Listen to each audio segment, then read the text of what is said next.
اعوذ باللہ من الشیطان الرجیم بسم اللہ الرحمن الرحیم الیہ یرد علم الساعة وما تخرج من ثمرات من اکمامها وما تحمل من انثى ولا تضع الا بعلمه ویوم ینادی من شرکائی قالوا آذناک ما منا من شہید۔ پارہ نمبر 25 سورہ حامیم سجدہ چل رہی ہے۔ آخری جتنے بھی پارے ہیں ان میں فکر آخرت ہے، قیامت کا ذکر ہے، جنت اور جہنم کی ہولناکیاں اللہ نے بیان کی ہیں۔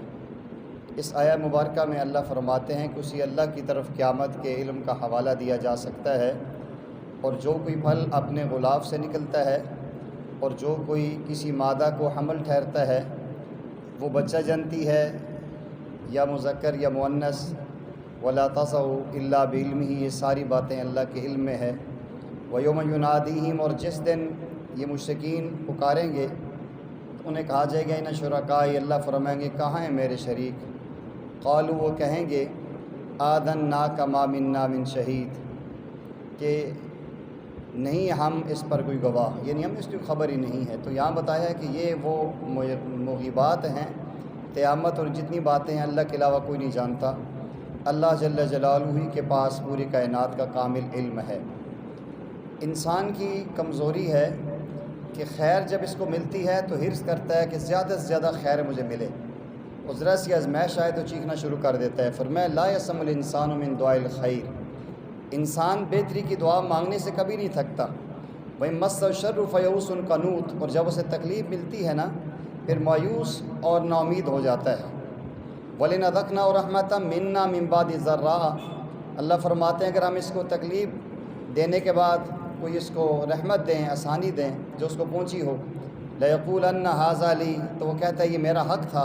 کہ اللہ نے مجھے آسانی دی ہے، میں نے محنت کی ہے، میں نے دعائیں مانگی ہیں، نوافل پڑھے ہیں۔ وَمَا أَظُنُّ السَّاعَةَ قَائِمَةً، اور ساتھ یہ کہتا ہے میں تو نہیں سمجھتا کہ قیامت قائم ہوگی۔ وَلَئِن رُجِعْتُ إِلَىٰ رَبِّي، اگر مجھے اللہ کی طرف واپس لوٹنا ہی پڑا، إِنَّ لِي عِندَهُ لَلْحُسْنَىٰ، تو میرے لیے وہاں بھی بہتری ہوگی۔ یعنی یہ کافر لوگ بھی یہ کہتے تھے کہ دنیا میں اللہ نے ہمیں مال دیا ہے، دنیا میں اللہ نے ہمیں عزت دی ہے، تو اگر پہلی بات تو یہ کہ ہم نے مرنے کے بعد دوبارہ اٹھنا ہی نہیں ہے، اے جان مٹھا اگلا جان کس ڈٹھا۔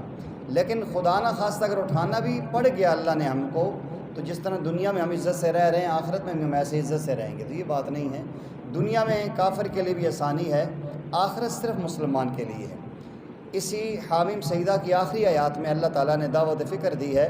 سنوریہم آیاتنا فی الآفاق وفی انفسہم، ان قریب ہم دکھلائیں گے ان کو اپنی نشانیاں عالم آفاق میں اور ان کی اپنی ذات میں، حتی یتبین لہم ان الحق، یہاں تک کہ واضح ہو جائے کہ اللہ ہی کی ذات سچی ہے، اللہ کا قرآن سچا ہے۔ عالم آفاق میں بہت ساری یہ نشانی ہے، آسمان بغیر ستون کے کھڑا ہے، سورج اللہ کے حکم سے ایک ٹائم پہ آتا ہے، ایک وقت میں واپس جاتا ہے، چاند ہیں، ستارے ہیں، ہوائیں ہیں، کہکشائیں ہیں۔ یہ عالم آفاق دنیا کی بہت ساری نشانیاں اگر ہم غور کرنا چاہیں تو نظر آتی ہے۔ اور عالم انفس کے اندر بھی اگر ہم اپنی ذات میں غور کریں، آنکھوں کے اوپر ویپر کا انداز دیکھیں، کیسے اللہ نے پلکیں بنائی ہیں، انسان کے ہاتھوں کے پورے کیسے بنائے ہیں، نگاہ کیسی بنائی ہے، اللہ نے سمجھنے کے لیے دماغ کیسا بنایا ہے، سننے کے لیے کان کے سپیکر کیسے بنائے ہیں، زبان کا میٹھا ذائقہ کیسا دیا ہے، اگر انسان غور کرے، علماء نے اس میں لکھا ہے ایک عالم اکبر ہے دنیا اور ایک عالم اصغر ہے انسان، یعنی ساری دنیا کی نشانیاں انسان کی ذات میں ملتی ہیں۔ دنیا میں 3 طرح کا پانی ہے، میٹھا، کھارا اور نمکین، اللہ نے وہ 3 رکھا ہے انسان میں۔ انسان کے آنسو نمکین ہوتے ہیں، انسان کا پتا کڑوا ہوتا ہے، اور انسان کی جو زبان ہے اس میں مٹھاس ہوتی ہے۔ دنیا میں نہروں کا نظام ہے، انسان میں رگوں کا نظام ہے، دنیا میں میدان ہیں، ہاتھ ہیں، دنیا میں پہاڑ ہیں، گھٹنے ٹخنے ہیں۔ جس طریقے سے آپ غور کرتے جائیں ساری کائنات کا نظام آپ کو انسان کے اندر نظر آئے گا۔ شرط یہ ہے کہ انسان اس پہ غور کرے۔ بعض میڈیکل ڈاکٹروں نے تحقیق کی ہے بڑے عرصے سے کہ انسان کے اندر جو انتڑیاں ہیں اگر اس کو دیکھا جائے تو نقشہ ایسے بنے لا الہ الا اللہ محمد رسول اللہ، انسان کی ہر چیز کے اندر نظر آتا ہے۔ بعض علماء نے اپنی تحقیق کی ہے کہ دائیں ہاتھ پہ دیکھیں ہمیں یہ 18 نظر آتا ہے، یہ لکھا ہوا 1 اور 8، ادھر دیکھیں تو 81 نظر آتا ہے، اس کو ملائیں تو 99 بنتا ہے۔ یہ اللہ کے اسماء الحسنی پہ اشارہ کرتا ہے۔ یعنی ہر چیز میں غور کرے تو انسان کے لیے بہت بڑی نشانیاں ہیں۔ اللہ جل جلالہ انسان کے پیشاب کا قطرہ روک لیں انسان پہ موت آتی ہے، سانس رک جائے تو کہاں ہو سکتا ہے۔ اللہ فرما رہے ہیں ساری نشانیاں ہم دکھاتے ہیں، کاش کہ تمہارے اندر تھوڑا سا سینس ہو اور تم اس کے اندر غور و فکر کر سکو۔ آگے چل کے اسی سورہ شورا کی آیات میں اللہ جل جلالہ فرماتے ہیں، آیت نمبر 20 بلکہ آیت نمبر 19 جو ہے، اللہ لطیف بعبادہ یرزق من یشاء وہو القوی العزیز، کہ اللہ ہی اپنے بندوں پر بڑا مہربان ہے، جس کو چاہتا ہے رزق دیتا ہے، اور وہ بڑا قوت والا اور زبردست ہے۔ تمام مفسرین نے لکھا ہے کہ جو بندہ فجر کی نماز کے بعد اس آیہ مبارکہ کو 70 مرتبہ پڑھتا ہے، اللہ تعالیٰ زندگی میں کبھی بھی مال کی پریشانی اس کو نہیں دیتے، رزق کی فراوانی ملتی ہے۔ شرط یہ ہے کہ انسان فجر کی نماز کے بعد آیت نمبر 19 سورہ شورا کا اہتمام کرے۔ مفتی شفیع صاحب نے بھی لکھا ہے اور بڑے حضرات نے لکھا ہے۔ آیت نمبر 20 میں اللہ تعالیٰ ایک ضابطہ بیان کر رہے ہیں، عام طور پہ یہ آپ سنتے بھی ہیں، وہ اکثر ہمارے ساتھی بیان کرتے ہیں کہ دنیا آخرت کی کھیتی ہے، اور جہاں جیسا بیج لگاؤ گے ایسا ہی ملے گا اس حوالے سے۔ من کان یرید حرث الآخرہ نزد لہ فی حرثہ، جو انسان ہم سے آخرت کی کھیتی کا طلبگار ہوتا ہے، چاہتا ہے، ہم اس کی کھیتی میں اضافہ کر دیتے ہیں۔ ومن کان یرید حرث الدنیا نؤتی منہا، جو انسان دنیا کی کھیتی ہم سے مانگتا ہے، چاہتا ہے دنیا میں بقدر نصیب اس کو دے دیں گے، وما لہ فی الآخرۃ من نصیب، آخرت میں اس کا کوئی حصہ نہیں ہوگا۔ تو دنیا آخرت کی کھیتی ہے، جیسا بیج لگائیں گے ایسا ہی پھل ہمیں ملے گا۔ ہمیں کوشش کرنی چاہیے کہ اللہ جل جلالہ سے ہم آخرت کو طلب کریں، آخرت ہمارا منتہی نظر ہو، دنیا اللہ تعالیٰ نے جو ہمارے مقدر میں رکھی ہے وہ انشاءاللہ ہم کو مل کے رہے گی۔ آگے چل کے سورہ شورا کی آیات بینات میں اللہ جل جلالہ دعوت فکر دیتے ہیں اور انسان کے ایمان کو مضبوط کرتے ہیں۔ آیت نمبر 49 ہے، للہ ملک السماوات والارض، لوگو آسمان و زمین میں بادشاہت ایک اللہ کی ہے، یخلق ما یشاء، وہ جو چاہتا ہے پیدا کرتا ہے، یہب لمن یشاء، جس کو چاہتا ہے وہ عطا کرتا ہے، اناسا لڑکیاں، ویہب لمن یشاء ذکور، جس کو چاہتا ہے وہ لڑکے عطا کرتا ہے، او یزوجہم ذکرانا و اناسا، یا دونوں دے دیتے ہیں، او ویجعل من یشاء عقیما، اور جس کو چاہتا ہے بانجھ کر دیتا ہے، انہ علیم قدیر، بے شک وہ جاننے والا اور قدرت والا ہے۔ تو یہاں سے قرآن کی آیت سے پتہ چلا کہ بیٹے اور بیٹیاں دینا، دونوں دینا یا دونوں نہ دینا، یہ اختیار ایک اللہ کے پاس ہے۔ کوئی انسان یہ کہے کہ اللہ کے علاوہ کوئی اور دے سکتا ہے تو یہ انسان شرک کرتا ہے۔ آج جہالت کی بنیاد پہ لوگوں نے بڑی باتیں مشہور کی ہوئی ہیں جو سراسر جہالت ہے، قرآن کی عقیدے سے ٹکراؤ کھاتی ہے۔ ہم بچپن میں سنا کرتے تھے، لوگ کہتے ہیں مختلف اللہ والوں کی قبروں پہ جاتے ہیں، کہتے ہیں کہن بابا ککڑ تے دے مینو پتر، ککڑ دے کے پتر لینے والا نظریہ قرآن کا نہیں ہے۔ ابراہیم علیہ السلام 120 سال میں خدا سے مانگ رہے ہیں، اگر بابوں سے بچے ملتے تو انبیاء کے باپ ابراہیم کو خود اپنی طاقت سے بیٹا مل جاتا۔ تو بیٹا بیٹی دینے کی طاقت اللہ کی ہے، اللہ والوں سے دعا ضرور کروائی جا سکتی ہے، وظائف ضرور پڑھے جا سکتے ہیں، انہی انبیاء کی دعائیں۔ علماء نے لکھا ہے کہ ابراہیم علیہ السلام کی دعا اور زکریا علیہ السلام کی دعا جو انسان پابندی کے ساتھ نماز کے بعد اہتمام کرے یا آخری قاعدے میں پڑھے، اللہ تعالیٰ اسے اولاد نرینہ کی نعمت سے مالا مال کرتے ہیں، انہی کا اہتمام کرنا چاہیے۔ آگے چل کے آیت نمبر 51 میں اللہ فرماتے ہیں، وَمَا كَانَ لِبَشَرٍ أَن يُكَلِّمَهُ اللَّهُ إِلَّا وَحْيًا أَوْ مِن وَرَاءِ حِجَابٍ أَوْ يُرْسِلَ رَسُولًا فَيُوحِي بِإِذْنِ رَبِّهِ مَن يَشَاءُ، ممکن نہیں ہے کسی انسان کے لیے، اس کے پاس طاقت نہیں ہے کہ وہ اللہ تعالیٰ سے براہ راست ہم کلامی کرے، مگر وہی کے ذریعے یا پردے کے پیچھے، حجاب کے پیچھے، یا اللہ اس کے پاس کوئی فرشتہ بھیج دے، فَيُوحِي بِإِذْنِ مَا يَشَاءُ، اس کو وہی کرے اپنے حکم سے چاہے، إِنَّهُ عَلِيٌّ حَكِيمٌ، بے شک وہ بلند ہے، عالی شان اور حکمت والا ہے۔ وہی کی قسمیں بیان کی گئی ہیں نبی پاک صلی اللہ علیہ وسلم پہ جو وہی آتی تھی۔ کبھی یہ ہوتا تھا کہ اللہ تعالیٰ آپ کے دل میں القاء فرماتے تھے، کبھی جو ہے کہ جبرائیل انسانی صورت میں سامنے آ جاتے تھے، اور کبھی یہ پردے کے پیچھے سے آواز آتی تھی اور آپ صلی اللہ علیہ وسلم اس کے ساتھ جو ہے کہ وہی کی معمول ہوتی تھی۔ تو یہ تین وہ قسمیں یہاں بیان کی گئی ہیں۔ آگے چل کے سورہ زخرف شروع ہوتی ہے۔ زخرف کہتے ہیں سونے کا ٹکڑا، آگے چل کے انشاءاللہ اس کی بات بھی آئے گی۔ تو اللہ جل جلالہ ان آیات میں آگے فرماتے ہیں انسان کے لیے کہ انسان کو اللہ تعالیٰ نے ساری کائنات کی چیزیں مسخر کی ہیں، لیکن یہ انسان جو ہے نا وہ ناشکرا ہے۔ اللہ جل جلالہ نے اسے ہر نعمت اس کے ساتھ عطا کی ہے۔ ام اتخذ مما یخلق بنات واسواکم بالبنین، عجیب بات ہے کہ تم اللہ کے لیے، اللہ کی مخلوقات میں بیٹیاں پسند کرتے ہو، اپنے کے لیے بیٹے پسند کرتے ہو۔ یہ کافر لوگ تھے، یہ فرشتوں کو اللہ کی بیٹیاں کہتے تھے، اور اپنے لیے بیٹی ان کے لیے عار کا ایک سبب ہوتی تھی۔ اور آپ سب کے علم میں ہے جب کسی کافر کی بیٹی پیدا ہوتی تو کیا کرتا تھا، اس کا منظر یہ اگلی آیت بتا رہی ہے۔ آیت نمبر 17 ہے، وَإِذَا بُشِّرَ أَحَدٌ بِالْأُنثىٰ، جب انہیں خوشخبری دی جاتی ہے کسی ایک کو کہ بیٹی ہوئی ہے، بِمَا ضَرَبَ لِلرَّحْمَٰنِ مَثَلًا ظَلَّ وَجْهُهُ مُسْوَدًّا وَهُوَ كَظِيمٌ، جس کو اللہ تعالیٰ کی طرف منسوب کرتا تھا کہ اللہ کی بیٹیاں ہیں، اب اسی کو اگر اللہ نے بیٹی دے دی ہے فرمایا ذل وجہ، اس کا چہرہ سیاہ ہو جاتا ہے، وہ قزیم مسودن سیاہ ہوتا ہے، اور وہ اندر اندر جو ہے نا گھٹ رہا ہوتا ہے، اوہ میرے ساتھ کیا ہوا ہے۔ جس طرح کوئی انسان گناہ کر بیٹھے نا، یہ اس سے بہت بڑی غلطی ہو جائے تو انسان شرمندہ ہوتا ہے۔ ان کی مثال ایسی ہے کہ جب ان کی بیٹی اپنی پیدا ہو جائے تو ان کا چہرہ ایسا ہوتا ہے جیسے کوئی بدکاری کر کے آ رہا ہے، یہ اس کا چہرہ سیاہ ہو جاتا ہے۔ تو خود اپنے اندر اتنی ہمت نہیں ہے کہ بیٹی کو برداشت کر سکے، اور ادھر جا کر اللہ کے ساتھ نسبتیں موڑتے ہیں۔ پیارے آقا کریم صلی اللہ علیہ وسلم نے فرمایا کہ جس کو اللہ بیٹی دیں اس کو خوشی کا اظہار کرنا چاہیے، اور پیارے آقا صلی اللہ علیہ وسلم نے تسلی دی، فرمایا جس کو اللہ نے ایک بیٹی دی ہے، دو بیٹیاں دی، صحیح اس نے پرورش کی، انہیں دین سکھایا اور اچھے انداز میں شادی کروا دی، فرمایا قیامت کے دن میرے ساتھ ایسے ہوگا جسے 2 انگلیاں ہیں۔ پیارے آقا صلی اللہ علیہ وسلم نے بہت فضیلتیں دی ہیں، اور بیٹی کی ولادت پہ خوشی کرنا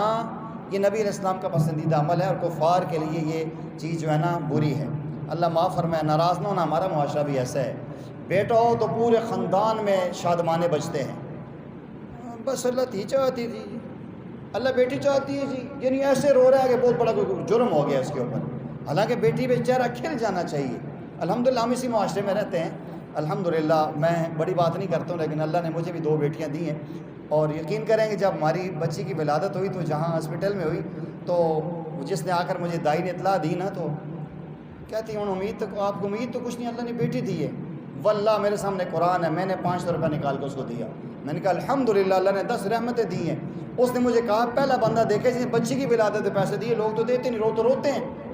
میں نے ایسے لوگوں کو جانتا ہوں جنہوں نے اپنی بہو سے کہا تھا کہ آئندہ تیری بیٹی تو طلاق دلواؤں گا، اور واقعتاً اس کو طلاق ہو گئی، اور وہ بھی سکون سے نہیں بیٹھ سکے۔ یہ کبھی یہ الزام تراشی نہیں کرنی چاہیے کہ بیٹی کیوں ہوئی ہے، خدا کے بندے، اللہ کہہ رہے بیٹیاں اور بیٹے میں دیتا ہوں۔ ہم الزام لگاتے ہیں، بڑے بڑے مذہبی لوگ، دین کو سمجھنے والے، میں اگر مثال دوں آپ لوگ اکثر جانتے ہیں، لیکن اچھی بات نہیں ہے، دکھ ہوتا ہے یار، ایسی ہم عمر زندگی گزار چکے ہیں اسلام ایمان والی، پھر کہتے ہیں جی اب میں نے ایک ساتھی سے ہماری خود انہوں نے مجھے بتایا کہ میں نے بڑا اس کا علاج کروایا، اور میں نے کہا انشاءاللہ اب اس کی اب بیٹی نہیں بیٹا ہوگا، اور جب بیٹی ہوئی تو انہوں نے اپنے چہرے پہ تماچے مارنا شروع کر دیے، مذہبی بندے نے، جاہل بندے نے نہیں۔ یہ قرآن یہ کہتا ہے کہ چہرہ سیاہ ہونا اور گھٹنا یہ کافروں کی علامت ہے، ہمیں بیٹی کی ولادت پہ چہرے پہ مسکراہٹ ہونی چاہیے۔ علماء بیٹھے ہیں اور آپ نے سنا ہے کہ جس کو اللہ تعالیٰ جس کی شادی ہو اور جس کی ولادت میں پہلی بیٹی ہو وہ خوش نصیب عورت ہے، یہ اللہ کی 10 رحمتیں لے کر آتی ہے، بیٹی عام چیز نہیں ہے، بہت بڑی نعمت ہے۔ پیارے آقا صلی اللہ علیہ وسلم اماں فاطمہ کو کھڑے ہو کر ملتے تھے اور ان کے ماتھے پر بوسہ دیتے تھے، اور اماں فاطمہ آتی اب کھڑے ہو جاتے تھے۔ آپ نے بیٹیوں کا پیار سکھایا ہے، اللہ تعالیٰ ہمیں یہ چیز سمجھنے کی توفیق عطا فرمائے۔ آگے چل کے اسی کی اگلی آیات میں جب پیارے آقا کریم صلی اللہ علیہ وسلم پہ قرآن نازل ہوا تو یہ کافر لوگ عجیب بات کرتے ہیں، کہتے ہیں لولا نزل ھذا القرآن علی رجل من القریتین عظیم، یہ عجیب بات ہے، اگر قرآن عظیم کتاب تھی تو مکہ یا طائف کے کسی بڑے سردار پہ نازل ہونا چاہیے تھا، یہ تو ایک یتیم بندہ ہے جس کی نہ ماں ہے نہ باپ ہے، نہ اس کا کوئی آگے پیچھے مالی وسائل ہیں، ایسے بندے پہ کیوں قرآن نازل ہوا ہے؟ اہم یقسمون رحمت ربک، اللہ کہتے ہیں کیا تم اللہ کی رحمت کو تقسیم کرتے ہو؟ نحن قسمنا بینہم معیشتہم فی الحیات الدنیا، ہم تقسیم کرتے ہیں انسان کی معیشت بھی روزی بھی دنیا میں، ورفعنا بعضهم فوق بعض درجات، اللہ فرماتے ہیں ہم ہی لوگوں کو درجات کی بلندی عطا کرتے ہیں، تمہیں کس نے اختیار دیا کہ تم اللہ کی رحمتوں کو تقسیم کرنا شروع کر دو؟ اور تم اگر یہ سمجھتے ہو کہ مال مل جانا یہ بہت بڑی عزت ہے، سونا مل جانا بہت بڑی عزت ہے، چاندی مل جانا بہت بڑی عزت ہے، اللہ تعالیٰ نے بڑی عجیب بات اگلی آیت میں کہی ہے، ذرا آپ سماعت فرمائیں۔ فرمایا لولا ولولا ان یکون الناس امۃ واحدہ، اگر یہ امکان نہ ہوتا کہ سارے لوگ ایک طرف ہو جائیں گے، یعنی لوگ کفر کو پسند کر دیں گے، اللہ فرماتے ہیں لجعلنا، ہم بنا دیتے، لمن اس کے لیے، یکفر بالرحمن جو اللہ کا انکار کرتا ہے، لبیوتہم سقفا من فضہ، ان کافروں کے گھروں کی چھتیں ہم ساری چاندی کی بنا دیتے، ومعارج علیہا یظہرون، جس پہ سیڑھیوں پہ چڑھتے ہیں وہ سیڑھیاں چاندی کی ہو جاتی، ولبیوتہم ابوابا وسررا علیہا یتقیون وزخرفا، ان کے گھروں کے دروازے، ان کے بیڈ، ان کے تختے ہم سونے کے بنا دیتے، اس لیے ہماری نظر میں سونے چاندی کی حیثیت ہی کوئی نہیں ہے۔ وَإِن كُلُّ ذَلِكَ لَمَّا مَتَاعُ الْحَيَاةِ الدُّنْيَا، سب کو دنیا کا ساز و سامان ہے، وَالْآخِرَةُ عِندَ رَبِّكَ لِلْمُتَّقِينَ، یاد رکھو آخرت کے بالے خانے صرف مومنین کے لیے۔ فرمایا کہ ہمیں ڈر یہ تھا کہ کہیں ایسا نہ ہو کہ چاندی کے چھت ہو، چاندی کی سیڑھیاں ہوں، سونے کے بیڈ ہوں، سونے کے دروازے ہوں، تو مسلمان بھی کہیں اپنے ایمان سے گنوا نہ بیٹھیں۔ انسان کمزور ہے، ورنہ اللہ فرماتے ہیں ہماری نظر میں سے کوئی حیثیت نہیں ہے۔ پیارے آقا کریم صلی اللہ علیہ وسلم نے فرمایا کہ اگر اللہ کی نظر میں دنیا کی حیثیت مچھر کے پر کے برابر ہوتی تو اللہ کسی کافر کو ایک گھونٹ پانی کا نہ پلاتے۔ یہ تو دنیا محل ہے ہاتھوں کی، اس کی کوئی حیثیت نہیں ہے۔ اگلی ایک بات ہے، اس آیت نمبر 36 میں فرمایا وہ میں یعش عن ذکر الرحمن، جو بندہ اللہ کے ذکر سے آنکھ بند کرتا ہے، اعراض کرتا ہے، نقیض لہ شیطانا، ہم اس کے لیے ایک شیطان مقرر کر دیتے ہیں، فہو لہ قرین، وہ ہر وقت اس کے ساتھ رہتا ہے۔ اب عام طور پہ آپ نے دیکھا ہوگا بعض لوگ ایسے ہیں، بار بار دعوت دیں، بار بار اسلام کی بات کریں، دین ان کو سمجھ نہیں آتی، وہ آ ہی نہیں سکتے۔ اس کی تشریح میں لکھا ہے کہ وہ شیطان ایسا مسلط ہوتا ہے کہ مرتے دم تک وہ شیطان اس کے ساتھ رہتا ہے، اور کل قیامت میں بھی میدان حشر میں اس کے ساتھ تک جائے گا، اس لیے کہ اللہ نے کریم کہتے ہیں جڑا ہوا ساتھ ہوتا ہے۔ تو انسان اگر اللہ کے ذکر سے اعراض کرے گا، اذان ہوگی نماز نہیں پڑھے گا، موقع آئے گا تلاوت نہیں کرے گا، ایمان و یقین کا تذکرہ ٹائم ہے نہیں بیٹھے گا، یہ اللہ کے ذکر سے اعراض ہے نا۔ ایمان و یقین کا تذکرہ ہو رہا ہے، اگر فضائل کی تعلیم ہو رہی ہے، قرآن کا ترجمہ ہو رہا ہے، دین کی بات ہو رہی ہے، اللہ کا ذکر ہے، ایک انسان اس سے آنکھ چراتا ہے، منہ موڑتا ہے، تو شیطان اس کے اوپر مسلط ہو جاتا ہے، اور وہ اس کو پھر وہاں سے بچنا بہت مشکل ہو جائے گا۔ اب آگے جا کے وہاں آخرت میں کہے گا یا لیتنی بینی یا لیت بینی و بینک بعد المشرقین فبئس القرین، کاش اس کے اور میرے درمیان مشرق و مغرب کا فیصلہ ہوتا، یہ تو بہت برا ساتھی جس نے مجھے تباہ کر کے رکھ دیا ہے۔ وَلَن يَنفَعَكُمُ الْيَوْمَ إِذ ظَلَمْتُمْ، ہرگز نفع نہیں دے گا تمہیں آج کی یہ بات جو تم ظلم کر رہے ہو، أَنَّكُمْ فِي الْعَذَابِ مُشْتَرِكُونَ، تم سب عذاب میں جمع کیے جاؤ گے۔ آگے چل کے انہی آیات بینات میں آگے چل کے آتا ہے کہ یہ جو اہل جہنم ہے، جب یہ وہاں جائیں گے تو جہنم کا جو دروغہ ہے مالک، یہ اس سے جا کر کہیں گے یا مالک لیقضی علینا ربک، کہ اے مالک تم اپنے رب سے کہو اللہ جل جلالہ ہمارے بارے میں کوئی فیصلہ فرما دیں، ہمیں یہاں جہنم سے نکال دیں اور ہم جنت میں چلے جائیں۔ تو انہیں وہاں کہا جائے گا کہ تم نے ہمیشہ اسی میں رہنا ہے، اب تم یہاں سے نہیں جا سکتے، کیونکہ دنیا میں اللہ تعالیٰ نے تمہیں موقع دیا تھا، لیکن دنیا میں تم نے اس سے فائدہ نہیں اٹھایا۔ آگے فرمایا کہ جو اللہ کے نیک بندے ہوں گے انہیں کہا جائے گا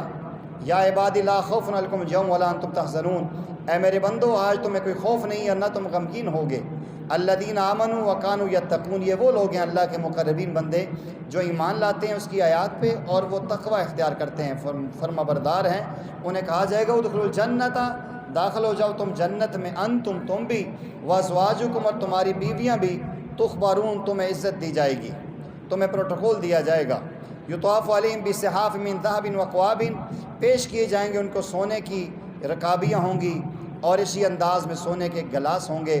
وفیہا ما تشتہیہ الانفس، ان کے لیے وہ کچھ ہوگا جو ان کی آنکھیں چاہیں گی، ان کا جی چاہے گا۔ وتلذ الاعین، جن سے ان کی آنکھوں کو لذت ملے گی۔ وانتم فیہا خالدون، اور تم ہمیشہ ہمیشہ اس میں رہو گے۔ تلک الجنۃ التی اورثتموہا بما کنتم تعملون، یہی وہ جنت ہے جس کو تم نے اپنے اعمال کے بدلے میں اپنے وراثت میں لے لی ہے، تم وارث بن چکے ہو ان اعمال کے بدلے میں جو تم کرتے رہے ہو۔ لکم فیہا فاکہۃ کثیر منھا تأکلون، تمہارے لیے اس کے اندر بہت سارے پھل ہیں اور وہ چیزیں جو تم کھاتے ہو۔ تو یہ اس کی آیت نمبر 77 میں فرمایا کہ کہیں گے وَنَادَوْا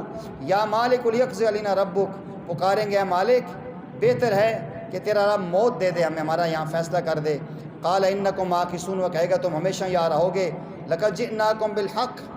ہم نے تمہارے پاس حق بات پہنچائی تھی، ولیکن اکثرکم للحق کارہون، تم نے اس حق بات کو ناپسند کیا تھا۔ ام امروا امرا فانا مبرمون، کیا انہوں نے کوئی بات طے کر لی ہے تو ہم نے بھی طے کر لی ہے۔ ام یحسبون انا لا نسمع سرهم، کیا وہ خیال کرتے ہیں کہ ہم ان کے راز نہیں جانتے، ان کے مشورے ہم نہیں جانتے۔ بلا کیوں نہیں، ورسولنا لدیہم یکتبون، ہمارے فرشتے ہیں جو ان کی ہر بات کو لکھ رہے ہیں۔ بہت عمدہ اور بہترین عنوان پہ چل رہا ہے۔ آگے سورہ دخان آتی ہے، اس کے اندر بھی جہنم کی ہولناکیاں ہیں اور اہل ایمان کے لیے بھی یہاں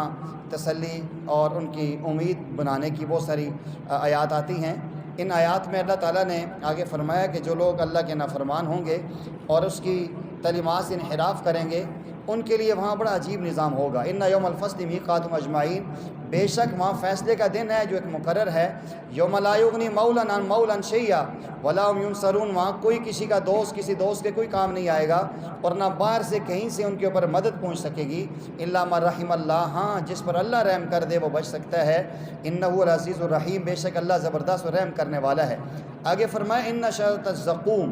بے شک وہاں ایک زقوم کا درخت ہوگا، طعام الاسیم، جو گناہ گاروں کا کھانا ہوگا،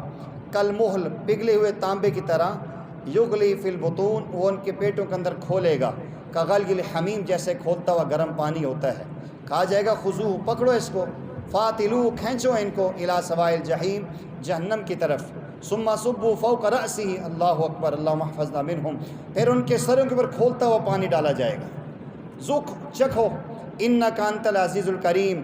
بے شک دنیا میں تم بڑے عزت والے سمجھے جاتے تھے، دنیا میں بڑا تمہارا پروٹوکول تھا، تم بڑی اکڑ میں چلتے تھے، آج اس کی سزا ہے، لو یہ ھذا ما کنتم بہ تمترون، یہ وہی چیزیں ہیں جس کا تم شک کیا کرتے تھے۔ تو کتنی ہولناکی ہے، فرمایا اتنا سخت یہ پھل ہوگا، منہ میں ڈالیں گے کانٹے کانٹے ہوں گے، جس طرح آپ نے دیکھو کہ ایک پودا ہوتا ہے، اس کے نا گول سے پودے کے سائڈوں پہ کانٹے کانٹے ہوتے ہیں۔ بعض علماء فرماتے ہیں زقوم کا یہ درخت منہ میں ڈالیں گے تو وہ پورے اندر آنتوں کو توڑ کے رکھ دے گا، اور بعض روایات کے اندر آتا ہے کھولتا ہوا پیپ اور پانی جب ان کے منہ کے قریب ہوگا، اس سے ان کے چہرے کا یہ ہونٹ جھلس جائے گا، یہ نیچے چلا جائے گا اور یہ اوپر چلا جائے گا، اور جب وہ پانی اندر ڈالا جائے گا، ایک روایت کے اندر آتا ہے کہ ان کے پیشاب کے راستے انتڑیاں باہر چلی جائیں گی۔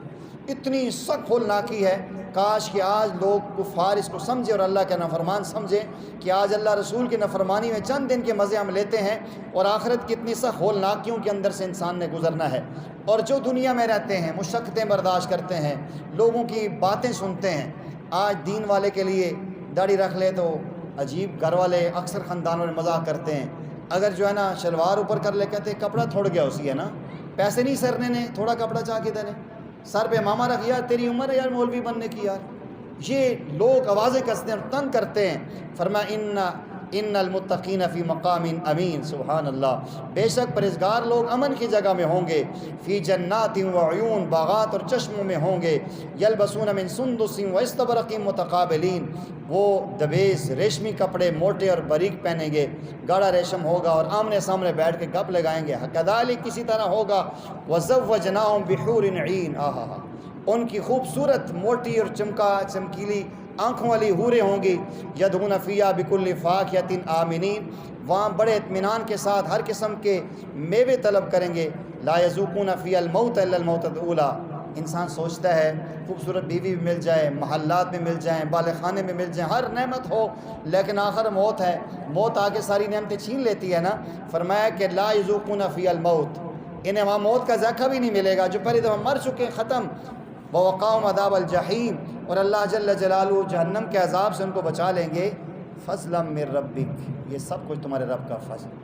فضل ہے، ذالک هو الفوز العظیم، لوگوں یہ سب سے بڑی کامیابی ہے۔ جو کہتے ہیں نا میری اور آپ کی دونوں جانوں کی کامیابی اللہ نے دین میں رکھی ہے۔ دین کیا ہے؟ اللہ جل جلالہ کے احکامات نبی پاک صلی اللہ علیہ وسلم کے طریقوں پر پورا کرنے کا نام ہے۔ جو اللہ کے احکامات کو نبی پاک صلی اللہ علیہ وسلم کے طریقوں پر پورے کریں گے، انہیں یہ ذالک هو الفوز العظیم ملے گا، اور یہ عزتیں رفعتیں ان کی جو ہوں گی یہ اللہ نے ان کو عطا کرنی ہے۔ آگے سورہ جاسیہ، اس کے اندر بھی بہت ساری باتیں ہیں، بس ٹائم ہمارے پاس نہیں ہے، زندگی رہی تو انشاءاللہ رمضان کے بعد جو ہماری مسلسل ترتیب چلتی ہے اس میں بھی ہوگی۔ ایک دو آیات اس کی آخر میں عرض کرتا ہوں۔ فرمایا کہ وَبَدَا لَهُمْ سَیِّئَاتُ مَا عَمِلُوا وَحَاقَ بِهِم مَا كَانُوا بِهِ يَسْتَهْزِئُونَ، اور ظاہر ہو جائے گی ان پر برائی جو وہ کیا کرتے تھے، اور گھیر لے گا ان کو وہ عذاب جس کے ساتھ وہ مذاق کیا کرتے تھے۔ جو انسان برائی کرتا ہے بچ نہیں سکتا، ایک نہ ایک دن اللہ کے عذاب میں آئے گا۔ جو دین والوں کے ساتھ، ایمان اور کلام کے ساتھ مذاق کرتا ہے، یہ کل مذاق ہی اس کو پکڑے گا۔ قیل الیوم، کہا جائے گا آج کے دن، ننساکم، ہم تمہیں بلا چکے، ہم نے تمہیں بلا دیا، کما نسیتم لقاء یومکم ھذا، جیسے تم نے ہماری ملاقات کو بلایا تھا، ومأواکم النار، تمہارا ٹھکانہ جہنم ہے، وما لکم من ناصرین، تمہارے لیے کوئی مددگار نہیں ہے۔ فرمایا کہ جو انسان آج اگر ہمیں اللہ کی ملاقات کا شوق ہو نا، تو ہم ایمان اور اعمال میں جڑے، ہم 5 ٹائم نماز کی پابندی کریں، اللہ کے دین کو پھیلانے کا جذبہ رکھیں۔ جو اللہ کے دین کی محنت کرے گا، اللہ اسے اپنی ملاقات سے سرفراز کریں گے۔ حدیث میں آتا ہے کہ جو بندہ نماز کی پہلی صفوں میں آتا ہے، کل قیامت کے دن جب اللہ کا دیدار ہوگا تو وہ پہلی صفوں میں کھڑا ہوگا۔ آج ہم پہلی صفوں میں آنا ہی نہیں چاہتے. اکثر لوگ جو نیچے حال میں ہوتے ہیں 2 قدم چل کے اوپر نہیں آتے. کل اللہ جل جلالہ کی زیارت سے ہم محروم رہ گئے تو کتنے افسوس کی بات ہے. جس انسان کو دیکھے نا، ایک ہلکی سی بات ذہن میں آئی، دنیاوی اعتبار سے کس جگہ کوئی وزیر اعظم صاحب آ رہے ہوں، جو لوگ ان کے عاشق دیوانے ہوتے ہیں وہ کوشش کرتے ہیں، گھنٹوں پہلے جا کے بیٹھ جاتے ہیں کہ ہمارے وزیر اعظم کو دیکھیں گے تو ہمارا دل ٹھنڈا ہوگا. ایک دنیا کا فانی انسان ہے جس کی کوئی حیثیت نہیں ہے، ابھی اس کی روح کھینچ دے تو وہ ڈیڈ باڈی، اس سے پوچھتا بھی کوئی نہیں ہے. اس کی محبت میں گھنٹوں جا کے انتظار کرتے ہیں. ہم کیسے مسلمان ہیں کہ اللہ کی محبت میں پہلے صف میں آنا ہمیں نصیب نہیں ہوتا. ہم 2 قدم چلنا آگے اپنے پسند نہیں ہوتا. اس لیے یاد رکھیں فللہ الحمد، ساری کائنات کی تعریفیں ایک اللہ کی ہیں. رب السماوات و رب الارض رب العالمین، جو آسمانوں کا بھی رب ہے، زمینوں کا بھی رب ہے، اور ساری کائنات سارے جہانوں کا رب ہے. وَلَهُ الْكِبْرِيَاءُ فِي السَّمَاوَاتِ وَالْأَرْضِ، اسی کی بڑائی ہے، اسی کی شہنشاہی ہے، اسی کا راج ہے آسمانوں اور زمین میں. وَهُوَ الْعَزِيزُ الْحَكِيمُ، وہ زبردست اور حکمت والا ہے. اللہ تعالیٰ نے 25ویں پارے کا اختتام اس پہ کیا ہے، اور ہمیں یہی ان آیات سے ایک ترغیب دی ہے کہ تمہاری تعریف کا اللہ محتاج نہیں ہے، نہ تمہاری کبریائی کرنے سے وہ محتاج ہے، وہ تمہاری عزت کو بڑھانا چاہتا ہے. اللہ ہمیں ان آیات کو سمجھ کے اس پہ عمل کی توفیق